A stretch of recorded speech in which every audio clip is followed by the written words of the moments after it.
వీడి మొద్దు నిద్ర పాడైపోను. ఇక్కడ కర్ర ఎక్కడ తెచ్చింది? అరే ఊరుకోండి బామ్మగారు, పాపం రాజా పొద్దుపోయి ఇచ్చినట్టున్నాడు, కాసేపు పడుకోనివ్వండి. పొద్దుపోయి రావటం ఎందుకు, పొద్దు ఎక్కదాకా పడుకోవటం ఎందుకు? నీకు తెలవదు, నువ్వు వెళ్ళు.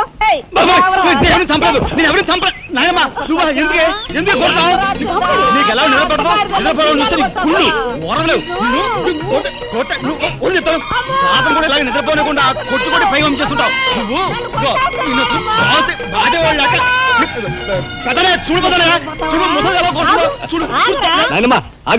ఏమిటే చిన్నాడితో నీకేమిటి? నువ్వు నీ పెళ్ళం ఇట్ట గారాబం చేయబట్టే ఆడు సోంబేర్లా తయారయ్యాడు. సోంబేరి గింబేట ఆగండి. మిట్ట మధ్యాహ్నం దాకా పడుకోవడం మూలంగా ఇంటికి ఉపయోగం, దేశానికి ఉపయోగం తెలుసా? దేశానికి? అవును మరి. నాలాంటి వాళ్ళకి ఉద్యోగం రాకపోవడం వలన స్ట్రైకులు చేసి బస్సులో తగలబెడతామా?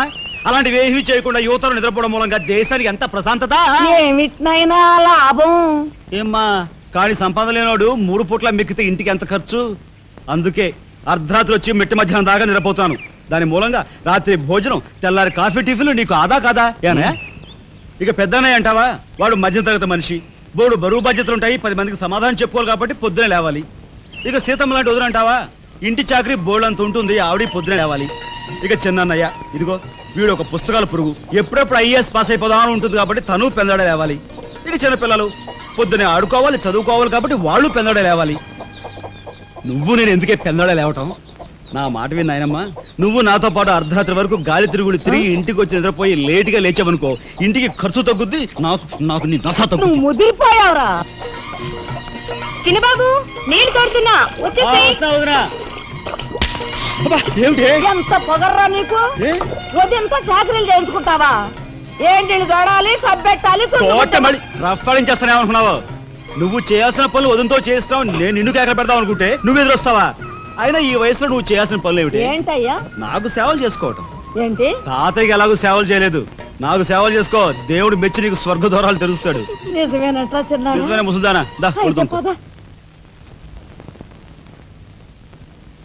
పెద్దాడా, ఇల్లు అమ్మేయటానికి తీర్మానించుకున్నావా? అమ్మకి తప్పేటట్లేదు నానమ్మా. మనకున్న అప్పులకి ఇల్లు కాదు కదా, ఈ వీధి మొత్తం అమ్మినా ఏమీ తీరం. నువ్వు నోరు మీరా?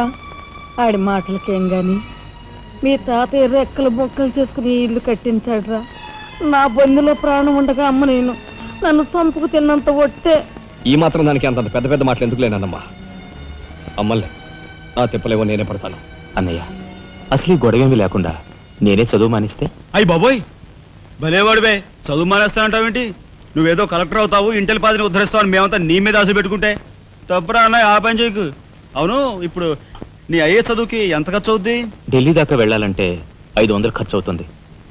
ఆ పైన ఎగ్జామ్ ఫీజు, ట్యూషన్ ఫీజు, పాత బాకీలో కలిసి కనీసం 25,000 అవుతుంది. 25,000? మా బాబే అంతేనా? 25,000 అంటే ఇదిగో మా పెద్దనే సర్దుకుంటాడులే. సర్దుకో. సర్దుకోపోతే నువ్వు సర్దుకుంటావా? నువ్వు ఇష్టం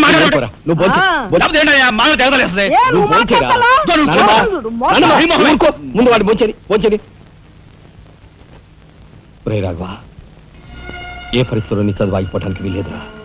ఎంత ఖర్చైనా సరే డబ్బు సంగతి నేను చూస్తాను, నువ్వు నీ ఏర్పాట్లో ఉండు. అదిగో వచ్చారు నీ గాడిద గ్యాంగ్. పూసే గాడిద వచ్చి మేసే గాడిదని చెడగొట్టిందంట. మెయిటివ్ అయిందిగా, ఇక లేచండు. నాయనమ్మా, సాయంత్రం వచ్చేసరికి మునక్కాయ కూరలో ఉప్పు చేపేసి వండి పెట్టవా? మునక్కాయన్ని ఉప్పు చేప వండి పెడతా. కొంటిదానా, మీ తాత ఇట్టగా ఏడిపిస్తూ తినేవాడురా. ఈడు అన్ని ఆయన పోలికలే. ఏంటి ఈ రోజు మన ప్రోగ్రాం? ఏముందిరా, షారా మామూలే. ముందుగా ఉద్యోగాల వేట, ఆ తర్వాత అమ్యూజ్మెంట్ పార్క్, కొడుకుసే వాళ్ళకి ఇల్లు చేరుకోవడం. హిందూ వదలకే నీ ఓటు. మనాడికి రాజకీయాలంటే ఇంట్రెస్ట్ లేదు, కానీ అప్పట్లో మనందరం కలిసి హిందూ వదల జిందాబాద్ అని ఉంటే ఈ పాటికి ఒక్కొక్కడికి 10 ఉద్యోగాలు ఉండేవి. హిందూ వదల జిందాబాద్. బోలో స్వతంత్ర భారత్ కే, బోలో స్వతంత్ర భారత్ కే.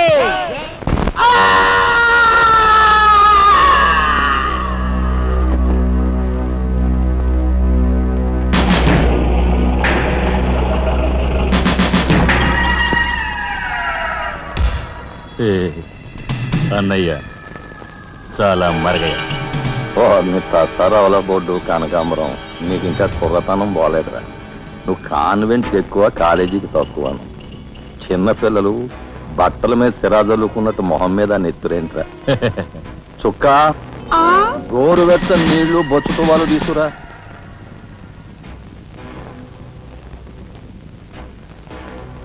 ఈ నీళ్లు తీసుకెళ్ళి మన గులాబీ మొక్కలకు పోయి ఆపండ్రా. ఒరే చలపతి కప్పెట్టడానికి ఎక్కువ తగలడ్డానికి తక్కువగా తయారయ్యాడు.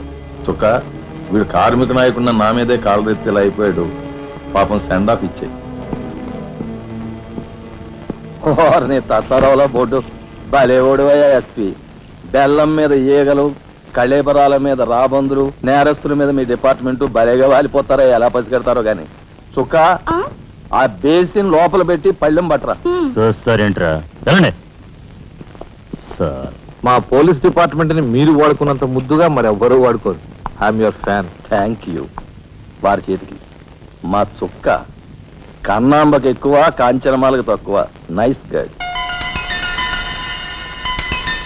ఏమిటి సార్, ఈ మద్దతు కూడా మామూలు పళ్ళేనా? అయినా అదేం తక్కువ అమౌంట్ కాదు, లకారం. నమస్కారం ఎస్పీ గారు. నమస్తే. హాయ్ చుక్కి. ఏమండి, ఒక కేసు తెచ్చాను, మర్డర్ చేసి పెట్టాలి. ఏమయ్యా సిద్ధాంతి, నీకేమైనా మతిపోతుందా? మద్దళ్ళ గురించి పోలీసు వారి ముందు జంకు గొంకు లేకుండా మాట్లాడేస్తా. ఆయన దగ్గర మనకు జంకెత్తుకండి, ఆయన పళ్ళు ఆయనకు ముడుతూనే ఉందిగా. ఎటు వచ్చి ఓ పక్క మర్డర్ కేసు చూపిస్తున్నాను, మరో పక్క మరణ మొత్తాలు పెడుతున్నాను. నా విషయంలోనే అంత చిన్నదో చూస్తున్నారు. ఇది ఏమైనా బాగుందా చుక్క? మా సిద్ధాంతి శనిగ్రహానికి ఎక్కువ, శుక్రగ్రహానికి తక్కువ. చదువు నవ్వుని పళ్ళుని ఒకేసారి మూసేయి. ముందు కేసు మాఫీ చేసే పని చూడు. ఒకటే ఉంది. ఏ ప్యాడ్ పెట్టుకోవచ్చు తక్కువ.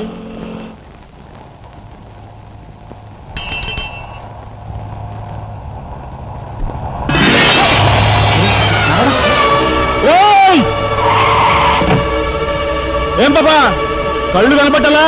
కాస్త మనసు చూసుకుని నడుపు కారు.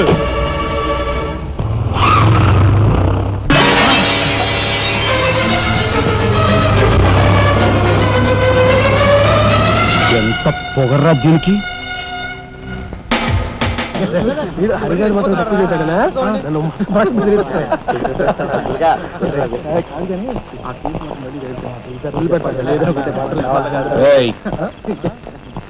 షడబుడ్డి ఏంటి సార్? ఎక్కడి నుంచి రాస్తున్నారు? అమ్యూజ్మెంట్ పార్క్ నుంచి. టికెట్లు ఎక్కడ? టికెట్లు చింపేసి కదండి లోపలికి పంపిస్తారు. ఏంట్రా లాజికల్ మాట్లాడుతున్నావు?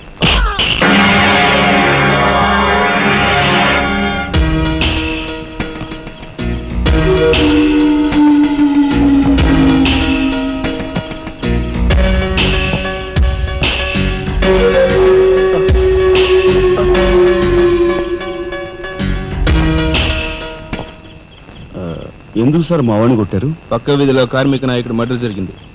ఆ మర్డర్ చేసింది మీరే కదరా? ఏంట్రోయ్, డ్యూటీ దిగిపోతూ మందు కొట్టి ఇంటికి వెళ్తున్నారేమో డౌట్ వచ్చి. ఏంట్రా కూసావ్?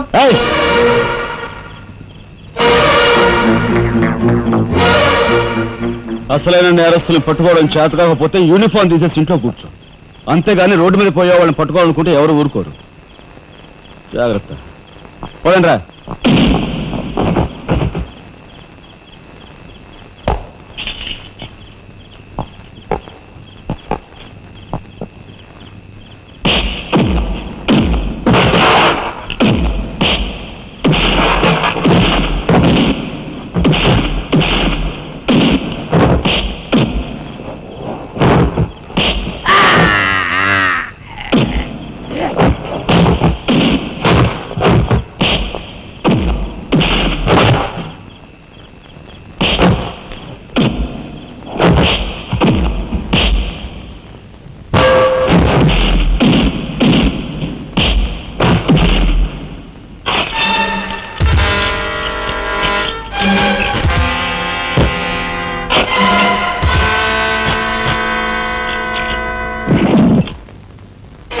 పోలీస్ ఇన్స్పెక్టర్ అయ్యి ఉండి వాళ్ళతో దెబ్బలు తింటాను నీకు సిగ్గులేదు? 24 గంటల్లో ఆ గ్యాంగ్ ని పట్టుకుని పోలీస్ స్టేషన్ లో పెట్టకపోతే నిన్ను మర్డర్ చేస్తాను.